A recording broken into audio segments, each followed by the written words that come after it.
Hola y bienvenidos a la historia de Roma. En el paso entre los siglos IV y III a.C., Roma se encontró como el amo de facto en Italia. Todavía no era oficial, pero a los fines prácticos Italia le pertenecía a Roma. Ciertamente, los romanos se veían a sí mismos como los encargados, y sus acciones posteriores a la larga Segunda Guerra Samnita demostraron eso. Pero en el volátil mundo antiguo, un enemigo vencido en un año podía ser el vencedor en el próximo. Así que aunque Roma estaba rodeada de enemigos derrotados, el próximo año estaba a la vuelta de la esquina. La actitud de Roma frente a los ferozmente independientes samnitas y a los otrora regios etruscos llevó a mucho resentimiento en los nuevos territorios romanos. Lo que justamente era la raíz del resentimiento, Roma considerando Etruria y Samnio como territorio conquistado, listo para ser asentado y colonizado, mientras que los nativos habían entendido que había un trato de iguales con Roma. En términos desiguales, sí, pero acordado como pares. Cuando Roma comenzó a planear colonias en Samnio y desfiló a sus legiones por Etruria, se empezó a hablar de guerra y resistencia de nuevo. Los samnitas en particular entendieron que los romanos perseguían una visión imperial para toda la península, y la paz solo significaba una muerte por medio del poblamiento, la migración y el desplazamiento, en vez de una muerte por la espada. Eran orgullosos de su cultura, su lenguaje y su forma de vida, así que sabían muy bien qué les deparaba a la nación samnita si se mantenía pasiva. Serían una mera nota al pie en la historia romana. Al menos si peleaban, se merecerían un capítulo más en el podcast. En el 298 a.C., los samnitas empezaron a resistirse a las incursiones romanas en sus tierras. Los romanos mandaron enviados a Samnio para demandar que se cumplieran los términos de paz, pero los samnitas estaban hartos del trato y la guerra se declaró una vez más. 2 ejércitos consulares, 2 por cada cónsul, es decir, 4 legiones en total, fueron enviadas a Samnio en el 297 a.C. Los samnitas no estaban preparados para este embate, y el ejército que habían preparado para, en el mejor de los casos, alejar a los romanos, tuvo que evitar una confrontación directa que seguro perderían. Quinto Fabio, quien ya no era un impulsivo jefe de caballería, sino un anciano considerado el más hábil de los generales romanos, y Publio Decio, el hijo del legendario Decio que había ganado la corona graminia y se había sacrificado en batalla, se pasaron ambos el año saqueando los campos samnitas. Eventualmente, el ejército samnita, que todavía no quería una lucha abierta, dejó la región de Samnio y se dirigió a Etruria. Sabía que jamás podrían derrotar a los romanos por su cuenta, necesitaban ayuda. En el siguiente año, Apio Claudio, el de la Vía Apia, fue electo cónsul de nuevo. La gente quería el retorno de Quinto Fabio por un segundo año consecutivo, pero él se negó, alegando esa norma sobre dejar pasar una década antes de ser reelecto, y despreciando a los romanos que le pedían que dejara de lado las leyes solo porque sentían que había una emergencia. El electorado se volvió a reunir y eligió a un populista, llamado Lucio Volumnio. Cuando los etruscos también se rebelaron, los 2 nuevos cónsules decidieron en suerte qué frente de la guerra comandarían. Volumnio fue designado a Samnio, y Claudio fue para Etruria. Cuando Volumnio llegó a Samnio, encontró que el ejército de los nativos seguía exiliado de la región. Marchó por el terreno, capturando poblados, saqueando, generalmente enriqueciéndose él y los suyos con facilidad. Pero sabían que no existía amenaza entre las mujeres, niños y ancianos de Samnio. Los enemigos de Roma están en Etruria, pensaba. ¿Qué se supone que hagamos aquí? En este punto hay una discrepancia en los registros. Según Volumnio, Claudio le envió una desesperada carta confirmando sus temores, explicando que etruscos y samnitas habían unido fuerzas y Volumnio debía ir inmediatamente a Etruria para ayudar. Volumnio, sin ver que haya peligro alguno en Samnio, marchó con sus legiones al norte, a Etruria, para responder al llamado de Claudio. Pero cuando llegó, Claudio negó haber escrito esa carta. Él le afirmó que tenía la situación controlada y no necesitaba que Volumnio viniera a robarle la gloria. No era explícito, pero la implicación era que el patricio Claudio no necesitaba la ayuda de un mero plebeyo como Volumnio. Así que este, ofendido ante la reacción de lo que él pensaba era un pedido de auxilio, básicamente dijo, bueno, como quieras, y se volvió con su ejército. pero los oficiales y soldados de Claudio se lo impidieron. A pesar de la vanidosa seguridad de su comandante, le dijeron a Volumnio que la situación en Etruria era realmente mala y la presencia de los dos ejércitos era necesaria para la victoria. Volumnio decidió someterlo al voto de las legiones, quienes por amplia aclamación demandaron que se quedara. Claudio estaba disgustado, pero era un agudo político y no iría en contra de tan clara opinión pública. Así que aceptó luchar junto a Volumnio. Las legiones unidas salieron entonces a buscar a las fuerzas etruscas y samnitas. La batalla que siguió fue un asunto muy desordenado por parte de ambos bandos. El general de los samnitas ni siquiera estaba presente, así que los samnitas estaban completamente desorganizados, y las legiones romanas, con ambos comandantes aún riñendo y apurados en buscar una pelea, simplemente cargaron contra el enemigo sin ningún plan. A pesar de todo esto, los romanos prevalecieron, poniendo en fuga a los etruscos y desparramando al ejército samnita. Pero esta victoria no terminó con el peligro. Al año siguiente, el 295 a.C., el ejército samnita se reagrupó, y las comunidades etruscas aportaron nueva tropa para la causa.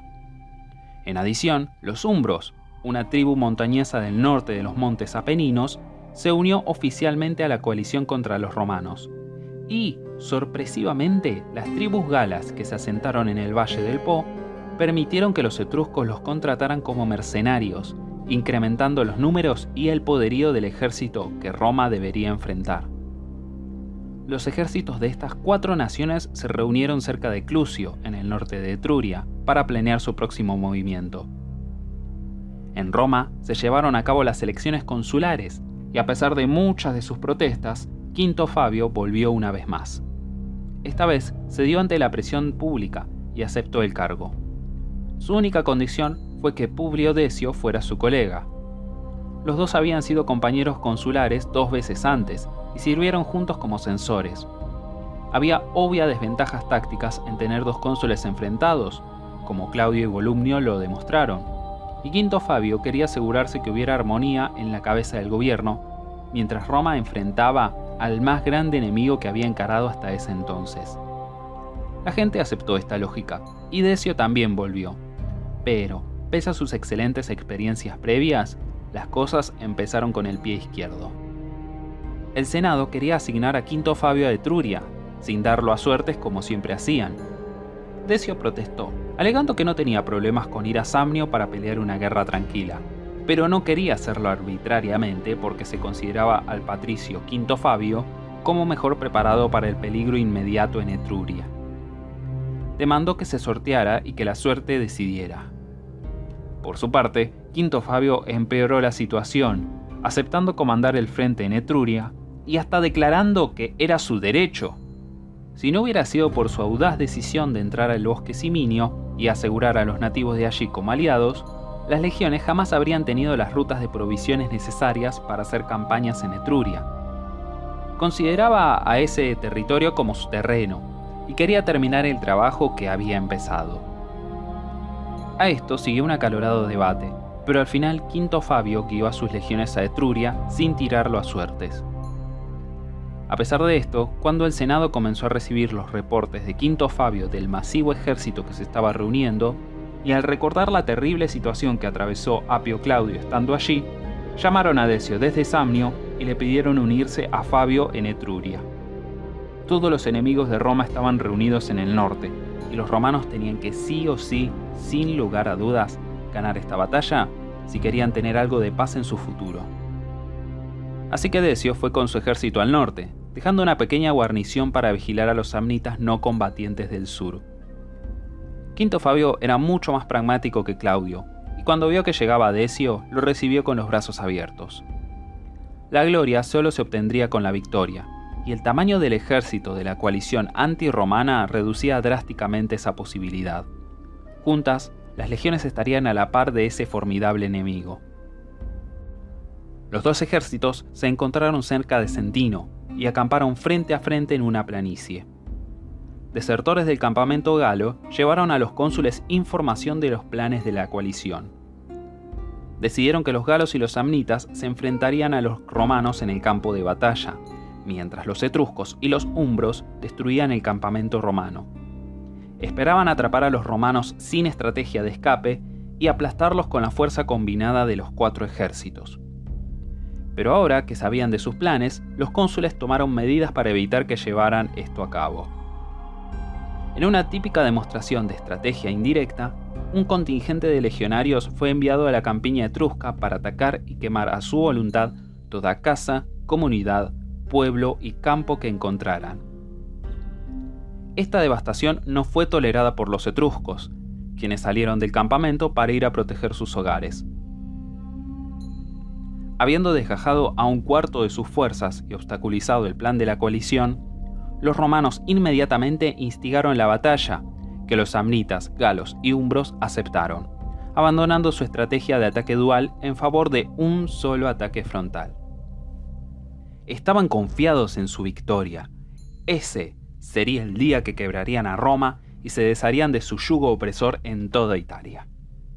Al menos esa era la idea. La batalla de Sentino fue la más grande que se había librado en suelo italiano hasta ese entonces. Ambos bandos tenían ejércitos de más de 40.000 hombres, aliados y caballería incluidos. En el lado romano, Decio comandaba el flanco izquierdo contra los galos, mientras Quinto Fabio llevaría el lado derecho contra los samnitas. Aunque unidos en su propósito, usaron tácticas muy distintas. Fabio creía que la fortaleza romana era la disciplina y la resistencia, y que los galos y samnitas siempre empezaban fuertes, pero luego se desgastaban. Tomó un enfoque conservador, aguantando el choque de los samnitas sin presionar ni arriesgarse de más. Una vez que se cansaran, esperaba aplastarlos fácilmente. En cambio, Decio, el socio menor, no tenía esa paciencia. Quería medir fuerza con fuerza. Respondió con todo lo que tenía ante los galos. Cuando se doblegaron, Decio decidió ganar la batalla de forma rápida y decisiva. Pero en su apuro por alcanzar la gloria, selló su destino. Encabezó una osada carga de caballería al centro de la línea gálica, pero en vez de romperlos, su propia fuerza terminó siendo desorganizada y dispersada. Cuando la caballería daba la vuelta para escapar del ataque galo, cargaron contra la primera línea de infantería romana, aplastando bajo sus cascos a sus propios hombres. La izquierda romana estaba completamente desordenada, entró en pánico y comenzaron a huir. Decio, al reconocer su error, supo qué tenía que hacer. Y aquí nos vamos a meter en el romántico relato romano. Decio llamó a un sacerdote y declaró que, así como su padre se había sacrificado para obtener la victoria, él también lo haría para pagar por sus equivocaciones. Realizó una unción y, envuelto en una toga ceremonial, siguió a su padre a la otra vida. Viendo cómo su comandante se sacrificaba, la izquierda romana se reagrupó y cargó de nuevo contra los galos. En la derecha, el plan de Quinto Fabio estaba por dar frutos. Vio cómo el enemigo lanzaba sus lanzas ya con poca fuerza.